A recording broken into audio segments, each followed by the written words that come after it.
He left behind a song 2 weeks before his death. He recorded a song titled "The Day I Die."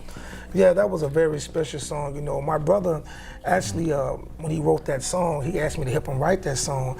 And people don't know, he asked me to write that song because he told me he wanted me to be his witness. And he wanted to lead something for his fans, you know, to get their life right with Christ. So that's the reason why he did that song. He asked me to, he really didn't need me to help him write it. In the past, I went and told my mom, I said, Mom, he did a song about it. Wow. He had talked to me about it, but I took it as like, you just talking. In 1993, Keven Dino Connor had one of the smoothest voices in R&B, the kind that made slow jams feel dangerous, the kind that took a Houston trio called H-Town straight to #3 on the Billboard Hot 100 with a song called Knockin Da Boots. He was 20-something, platinum, and touring alongside SWV and LL Cool J, selling the fantasy of late-night love to a million strangers who didn't know his real name.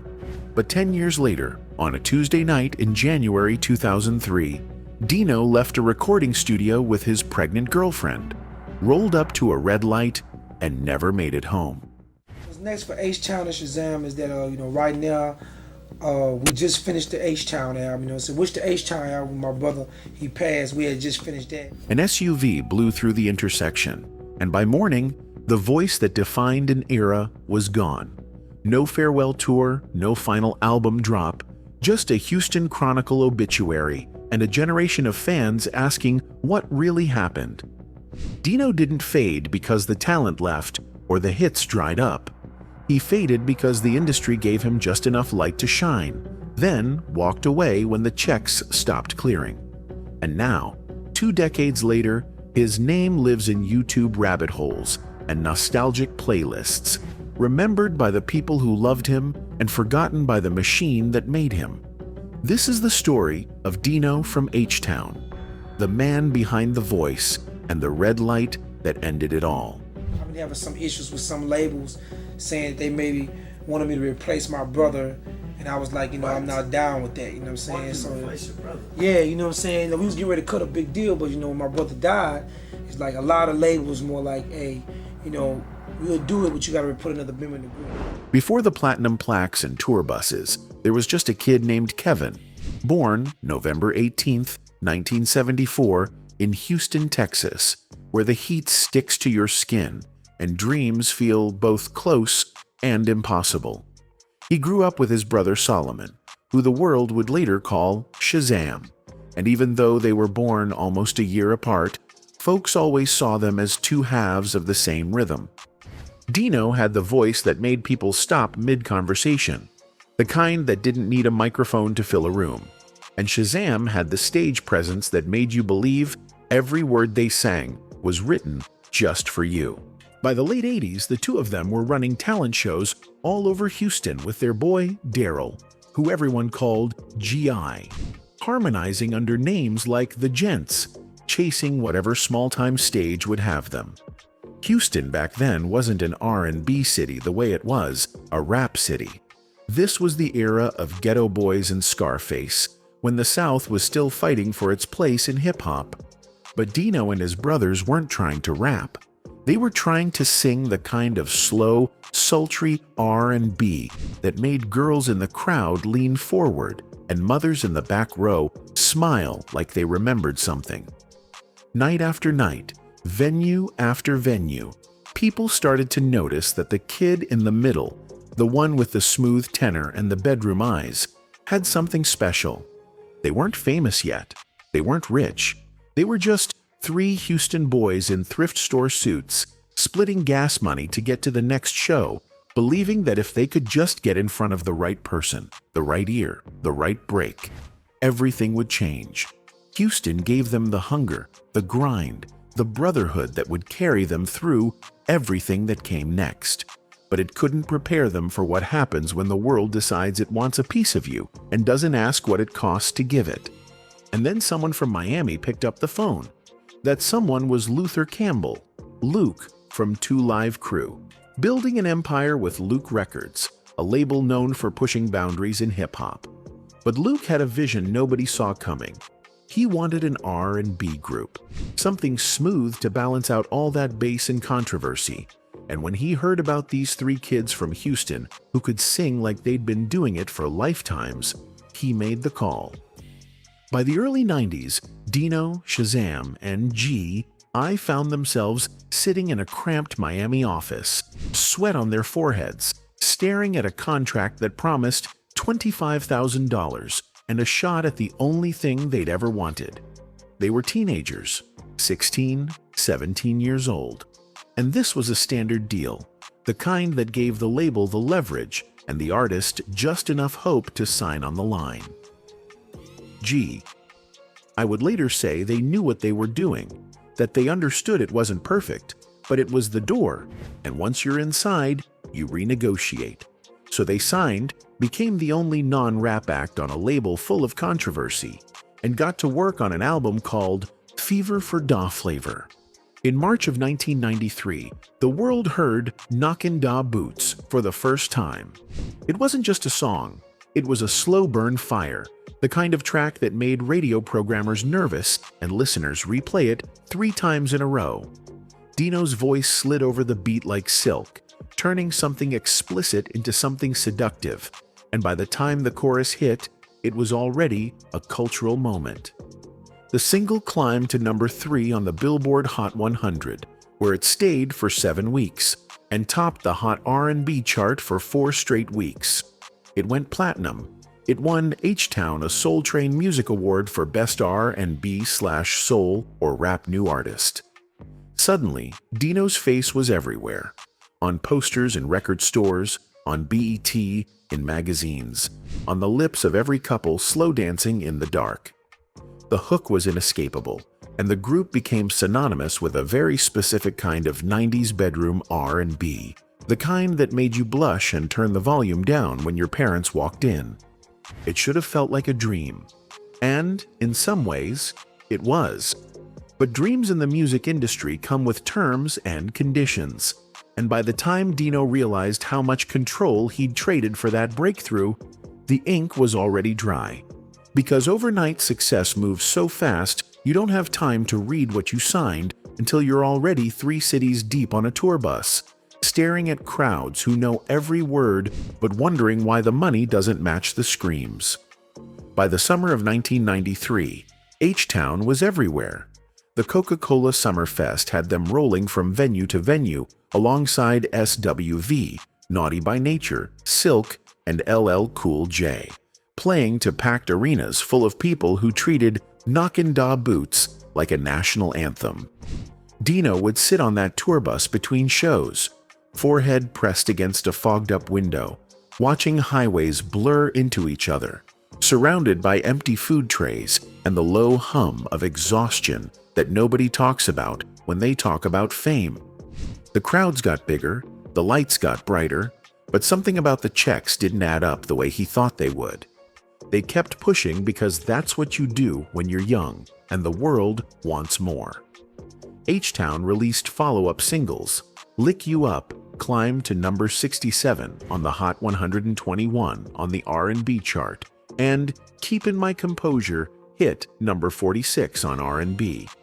They were charting, they were visible, but nothing quite caught fire the way the debut did, and the industry started whispering that maybe they were a one-hit wonder, that maybe the magic was already gone. Dino didn't believe that. By 1994, they dropped Beggin' After Dark, kept their name in rotation with soundtrack cuts like Part-Time Lover for Above the Rim, and stayed on the road. The Houston Chronicle would later call him a force in Houston's rhythm and blues scene. And that's what he was, a force, a presence, a voice people couldn't forget even when the charts started to shift. But backstage, after the sold-out shows and the meet and greets and the flashing cameras, Dino would sit in green rooms with his brothers and feel the weight of it all. The crowds were massive, but the money felt small. The fame was real, but the control wasn't theirs. Years later, Shazam and G.I. would talk about feeling underrated, about having a huge fan base but never quite getting the mainstream recognition or the financial security that should have come with it. They were stars on someone else's terms, and those terms were starting to feel like a cage. The music industry will make you famous, put your face on every billboard and your voice on every radio station, but it won't necessarily let you own any of it. By the late 90s, something had shifted inside the group. They were tired of being the Knockin Da Boots guys, tired of the industry boxing them into one lane, one image, one kind of song. So when they went into the studio to record Ladies Edition, Woman's World, they made a conscious choice. No more explicit bedroom anthems. No more playing to the male gaze. This album was going to uplift women, respect them, celebrate them in a way that felt mature and intentional. Dino sat in the control room under blue-tinted lights, recording ballads that felt reverent instead of raunchy, and for the first time in years, he felt like he was singing something that mattered beyond the charts. Shazam and G.I. believed in it too. They wanted to grow, to show the world they were more than a one-trick group, that they had depth and range and something real to say. But the industry didn't care about depth. The industry wanted another Knockin Da Boots, another platinum single they could market the same way. And when H-Town showed up with something different, labels didn't know what to do with them. Radio programmers were confused, executives were hesitant, and the pivot that felt like artistic growth on the inside looked like commercial risk on the outside. It didn't help that R&B itself was changing. Neo-soul was rising, hip-hop and R&B were blending in new ways, and the slow jam era that had made H-Town famous was starting to feel like nostalgia instead of the future. Behind the scenes, the business got messier.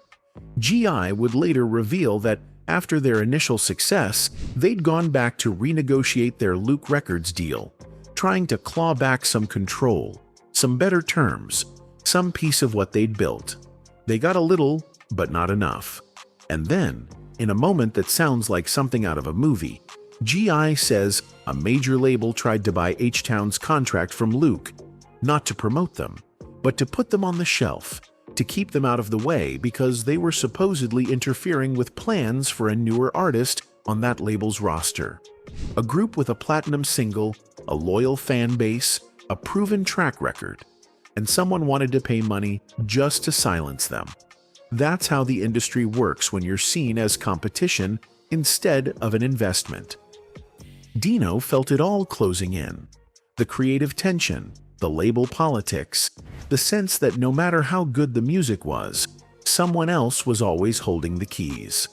And by the early 2000s, as the mainstream moved on and H-Town's name started fading from the radio, he and his brothers made a quiet decision.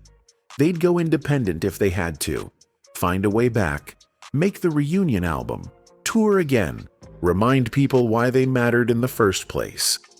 January 28th, 2003, started like any other late night in a Houston recording studio. Fluorescent lights humming overhead, the faint smell of coffee and old carpet, Dino laying down vocals for what was supposed to be H-Town's big return. Shazam would later say they'd basically finished recording the new album, that the reunion tour was being planned, that everything was finally coming together again after years of industry noise and creative detours. Dino was tired that night, the kind of bone-deep tired that comes from pouring yourself into a microphone for hours. But he was hopeful too. This was supposed to be the second act, the comeback story, the moment when they proved that H-Town wasn't a relic of the 90s.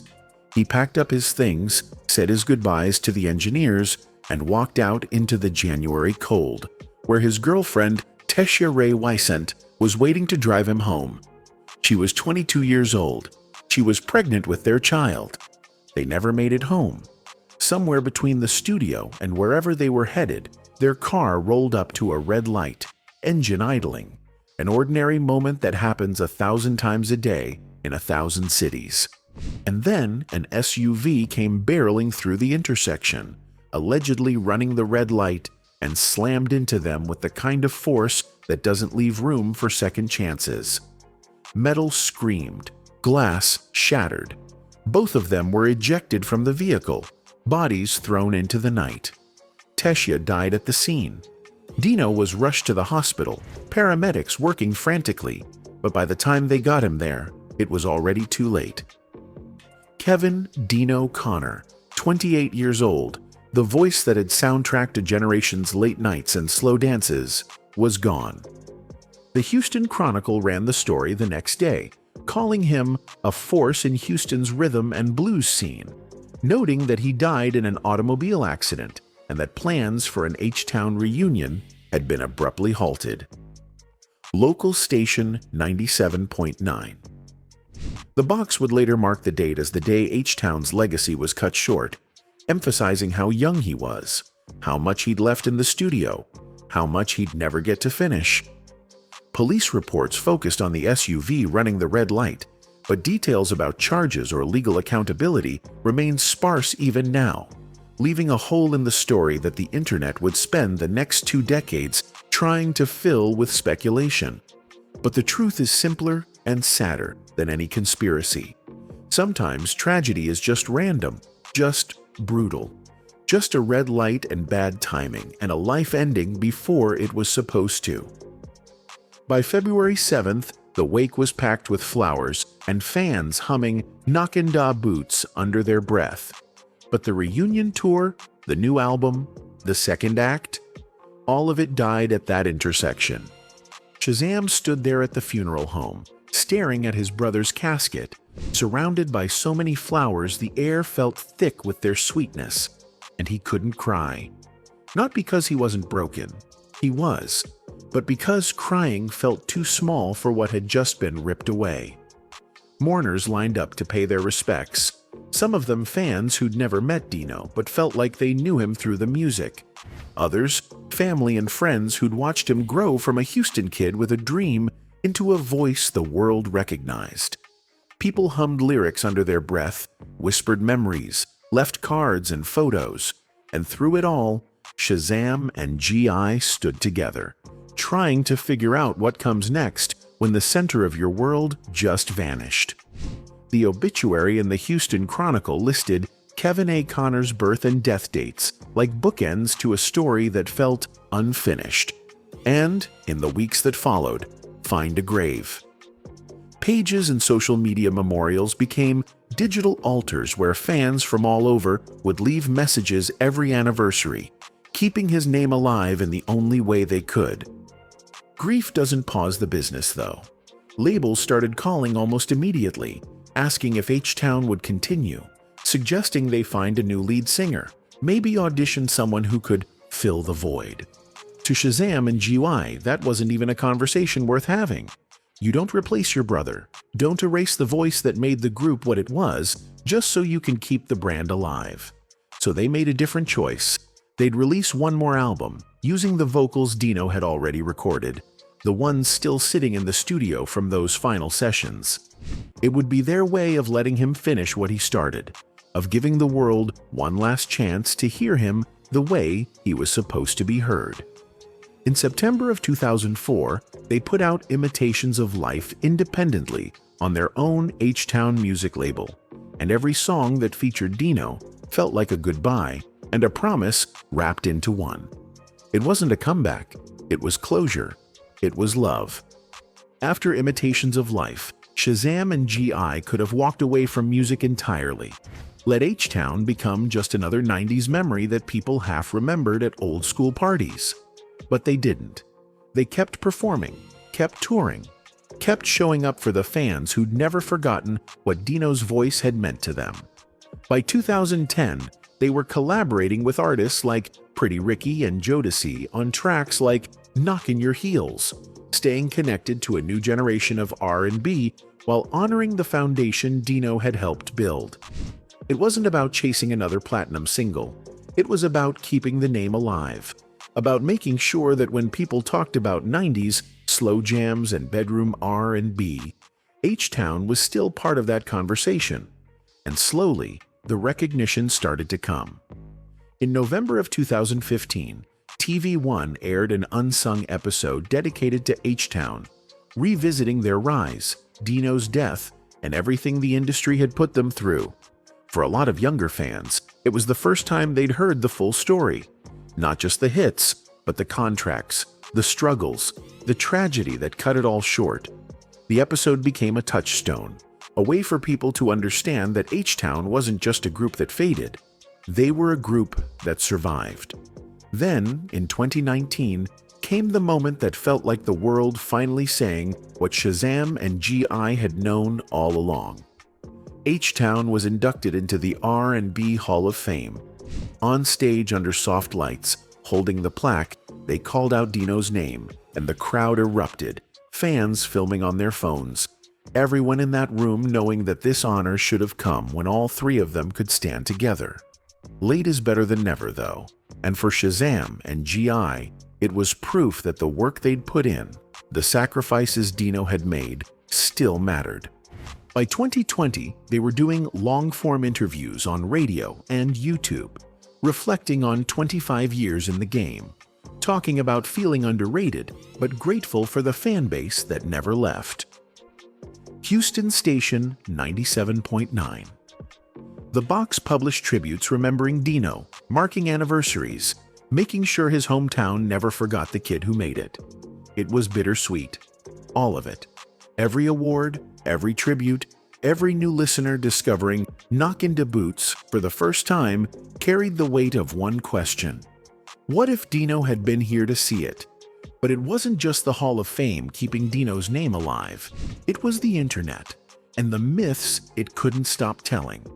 Somewhere between 2021 and now, Dino's story became content, the kind that thrives in the algorithm with red text thumbnails screaming tragic truth and eerie secret and what really happened to Dino from H-Town. YouTube documentaries started popping up by the dozens, each one promising to uncover some hidden conspiracy, some dark industry plot, some prediction he supposedly made about his own death. There's a whole mythology now around a song called The Day I Die, with commentary channels swearing he recorded it right before the crash, that he somehow knew what was coming. Except there's no verified discography listing, no reputable source confirming it ever existed the way they say it did. The internet turned his tragedy into a mystery, his life into a true crime case file, and while some of it comes from genuine curiosity and love, a lot of it is just speculation dressed up as revelation. But here's what's real. Every November 18th and every January 28th, fans still flood social media with tributes, marking Dino's birthday and the anniversary of his death with old photos, song lyrics, and memories of what his voice meant to them. Knockin Da Boots still shows up in throwback playlists, at weddings, in nostalgia mixes that remind people what 90s R&B felt like before streaming algorithms decided what we should listen to. His legacy isn't in the myths or the clickbait. It's in the music that still makes people feel something, in the voice that never really left, in the way his brothers kept his name alive when the industry was ready to let it disappear. Dino from H-Town didn't fade because the talent left. He faded because the industry gave him just enough light to shine, then walked away when the checks stopped clearing. He signed a contract as a teenager that traded control for opportunity, recorded a platinum hit that millions of people loved but never truly owned, and spent his whole career navigating a system that valued his voice more than his humanity. The red light that took his life was random, tragic, and unfair. But the system that left him fighting for financial security and creative control? That was designed exactly the way it was supposed to work. Maybe that's the real tragedy. Not the intersection that ended it all, but the fact that even with all that talent, all that success, all those people who loved him, Dino never got the chance to truly own the legacy he built. He gave us the soundtrack to our late nights and slow dances, and the industry never gave him back what he was owed.